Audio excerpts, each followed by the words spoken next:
Business Spotlight, brought to you by Cross Rhythms and Baba Baboon. I'm Sonya Farrell. This is Business Spotlight in partnership with Cross Rhythms City Radio and Baba Baboon. Joining me in the studio this week, we've got the lovely Emma Green from Sandbeck Green. Emma, hello. Hi, Sonya. Thank you so much for coming in here on Business Spotlight. Before we go anywhere, what does Sandbeck Green actually do? I know it's HR and a bit of recruitment, but can you please just explain a little bit more for our listeners? Yeah, of course I can. It actually started the other way around. It was all recruitment and no HR. I worked for quite a long time for a big corporate recruitment company and had a really successful career there, but burnt out quite soon, very long days. And I decided, with the encouragement of friends and family, to set up my own business, which was quite daunting. Yeah. Going from a very big corporate to just me, a laptop and my dining table. But I did it and managed to get some quite big clients quite quickly. And I was purely doing just recruitment at that stage. And what year was this, Emma, when you first set up? 2013, I think. Okay. And just took my knowledge into, smaller businesses. When you're in a big business, you're quite restricted with what you can do. But I was able to rely on my relationships to get a new client base and diversify a little bit around the types of recruitment I did. And then after a couple of years doing that, one of my clients was a small business called Gymshark. They weren't that small, but I went in and I did some recruitment for them. Yep. And that's the first time that I diversified my skill set out of recruitment into HR, which we can talk about a bit more. But essentially in that role, I had an element of HR reporting into me. And then as I've moved on, I actually went permanent into Gymshark for a couple of years, but I did then come back to Sandbeck Green, and then I was able to go into businesses as a fractional head of people. So though I still do some recruitment, I also would support businesses on a fractional basis as a head of people. So that was looking after HR, well-being, recruitment, culture, anything that comes with people operations. So I've done that for quite a few big brands along the way, whilst being employed by Sandbeck Green as a freelance consultant. So I've done lots of different things. Yeah, a lot of variety. And one thing I'm just going to touch on there with you, Emma, you mentioned, working for large corporate organisations and you felt burnt out and doing long hours and everything. So I've got to ask, how did you transition then to doing your own business and coping, or, dealing with, again, maybe long hours and also the stresses that can come with starting your own business? Yeah. I think I actually almost did the opposite. I went from doing 12-hour days, 1,000 miles on the road a week, to very little. I got a puppy. I sat at home. I was probably feast and famine. I wasn't very strategic in my approach. And I was quite lucky that I was able to make a reasonable amount of revenue. But I wasn't consistent in those early days. And I look back and that's a bit of a regret of mine, is actually because I'd been so burnt out, I took it very easy. And I could have built something more in those early days. But from a mental health perspective, it's probably what I needed. I probably needed a break. And as long as I could still pay my mortgage and have my holidays, I wasn't building an empire at that time. And I'm still not. I still quite consciously haven't employed people.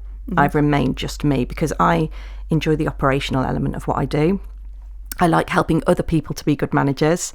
I don't necessarily want to build a team of people working for me. So I am independent. I help others recruit, but I don't want that. I quite like the flexibility it offers me. So I think I really slowed right down. Personal circumstances, there was some illness in the family. Unfortunately, my dad passed away a few years ago, and that shifted how I was. I'd gone from a really dynamic, really ambitious, I'm going to take over the world, to actually family matters, well-being matters. Yes, I want to make revenue and I want to be a successful business person, but life is more important than my, payroll or the commerciality of what I'm doing. So it shifted me and it changed me as a person. Yeah, definitely. I can totally understand that and understand where you're coming from. And I think sometimes when you start out on business, I think we're all hard on ourselves, aren't we? And we're all like, well, yes, if I'd have put that in at the start and done this, I could have had a bigger business by now, or more revenue, or more this and more that. Now, let's jump forward. You're here now, 2025. Yeah. You're doing HR, you're doing recruitment. But I need to ask, HR. Yes. We have had some businesses in here before and we have discussed HR, but from your experience as well, and your experience working with some of the big corporates in the industry, how important is HR to a business, and what really does an organisation need to be aware of? I mean, it's vital. It's really important. I hear lots of businesses say we don't need HR because they think of HR and they think of employment law, and that's not what we're talking about. I think if that's your focus, something's going wrong somewhere in your culture. For me, everything is about people in business. And whether you need HR in your business or not, I prefer the term people operations, but HR is what everyone knows. You know, it is about bringing the right people into your business, creating a positive culture in your business, supporting, onboarding your staff well, supporting them through challenges that will come and go throughout their careers, and supporting them to grow. They may not be with you forever. They might only be with you for a year, 2 years, 3 years, but you want to have the best of them while they're with you, and then support them if they move on. So HR, I think, is critical for every business. Employment law doesn't discriminate on the size of your business. So whether you only employ one person or 1,000 people, you have to comply with the law. So it's vital that if you're a business owner or manager, that you understand employment law at a basic level. I wouldn't expect anyone to know it. HR people still use employment lawyers when things are really tricky and complex. But understand what are your obligations as an employer, because that's all going to change in the next couple of years, as we know, with the Employment Rights Bill. So it's vital that you have an awareness. And I like to say I put the human into human resources. I've heard other people say the same thing, but I really believe that to be true. We are people first. We're not employee number, whatever. We're people, and to be supportive of your staff means you get the best out of them. Happy staff perform better. We know that. They're more engaged. So I think it's critical. And you touched on culture there as well. So I must ask, your opinion on what you see as, what I'm going to say what is good or bad in culture, but what I'm going to ask actually is what's important with culture in a business? Leadership is absolutely critical. We say it all the time, beanbags don't make a culture. A slogan on a wall doesn't make a culture. People pay a lot of money to consultants to come in and create a handbook or a playbook. But if it's not come from a place of authenticity, from leadership, it's not really worth the paper it's written on. So, you want, as leaders of a business, you have to be interested in the well-being of your staff. You have to put that first, I believe. If you don't, you will get a high churn. I think the cultural piece comes from what you want to give back, how you support your staff, how you show up, how you engage with your staff. I've been in businesses where the leaders have walked around the floor, said hi to everyone when they arrive, made coffees for everyone. There's no ivory towers, and they're the businesses that thrive. The one where the MD sits in an office, the door's closed, and you're terrified to knock are the ones that don't do great. But they're often the ones that have the slogans on the wall. So, it's what's lived and what's authentic in the business. And you might not be able to share this, I hope you can, but without naming any names or anything like that, have you got anything, again, from your career, your experience, and even doing your own business, of any sort of organisation where you've either gone in to help yourself, where it's been something is on the verge of a big disaster, where you've gone in and been able to help them to put things, maybe turn the corner, should I say, and put things right? Yeah. I can only help those that want to be helped, and just having me there or having an HR person there can't change it. No amount of good HR can make up for poor leadership or poor management. So I have to have the buy-in from the senior team for me to deliver, because there's been times where I've said, I don't think I can help you because you it's not a buy-in. But yes, there's times when I've gone in and I think we've just helped to bring clarity to a situation, and it often just starts with, you've got a team who are in conflict or there's poor performance. Let's just break it back down to the why. Why are they feeling like that? Let's talk. Let's not go gung-ho into this. Let's talk to people, because most people don't want to perform badly at work. They come to work to do a good job. And if they're not, there might be something underlying, and often it goes back to that well-being and mental health element. So the base point I often go in with is bringing in an employee assistance program to a business. That might be the first thing that I do, because it's quite cost effective and you can get great results by just supporting people with their challenges. I don't think I've ever gone in where it's been a disaster and I've come in like a superhero and fixed it, because it doesn't work like that. I'd love to say I could charge a lot more money, but I've got to have an MD or a CEO who knows it themselves. Yeah. I'm not telling them something they don't know. I'm just perhaps helping them clarify what it is that's causing it. Often it comes down to recruitment, though. It's not bringing the right people in, or it's tolerating poor behaviours. We say you can expect what you accept. So from a behavioural perspective, what are the poor behaviours you see, and have you allowed those to happen? Because it's quite hard to backtrack then. So it's identifying issues early, tackling them honestly.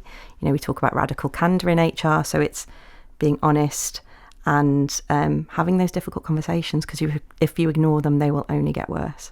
Yeah, and you've just mentioned there recruitment, which is something I was going to ask you about next. So we've mentioned culture, we've mentioned leadership, but again, how does that feed back down to recruitment? And what should a business be aware of when they are looking to recruit new staff? Yeah, I think you need to understand what are your values as a business, and also what's your longer term strategy.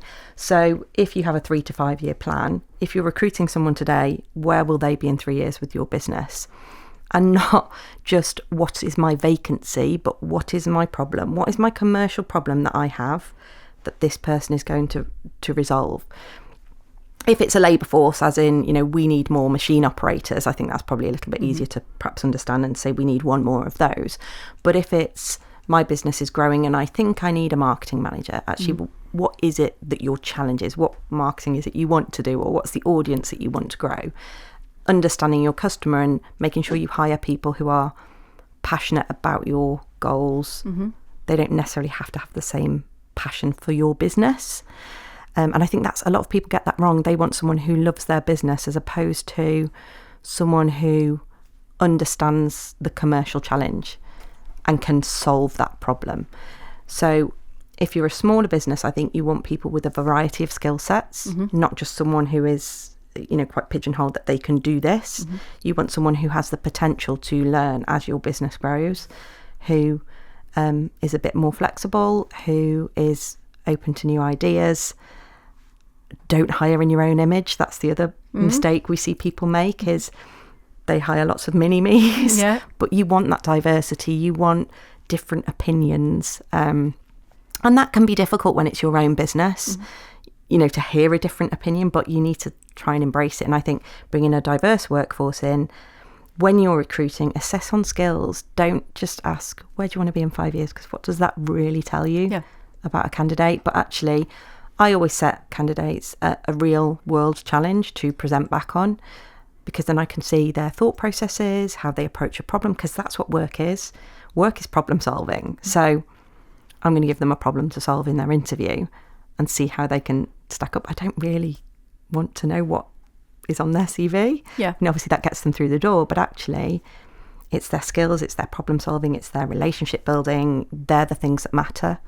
So that's what I want to interview for. Yeah, and from what you've said there, I'm getting, aligning with an organisation's values, like you say, in the ethos. Yeah. And something you mentioned about, diversifying with staff and bringing people in who've got an opinion. Yes, it might be tough sometimes for a business owner to receive that, but I can actually see where you're coming from with that, because surely that could potentially help a business to grow and potentially grow in other areas. Yeah, I think so.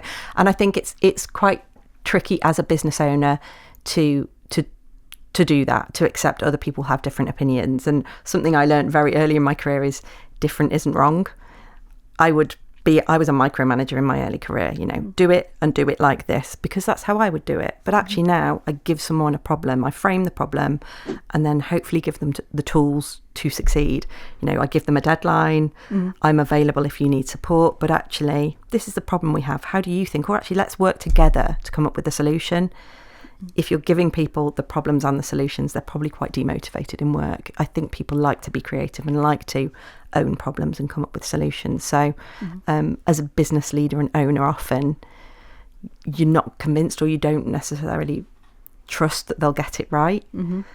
But most people will get it right if you allow them to. So I think that's a really important lesson for leaders and owners to learn. And is there anything what you've seen, whether it's with HR or recruitment, where there's any differences or different challenges within different sectors? Yeah, there's hugely different challenges in different sectors. I've been very lucky to work for some big e-commerce brands that are very well known, and we've never struggled really to recruit because lots of people want to work for them.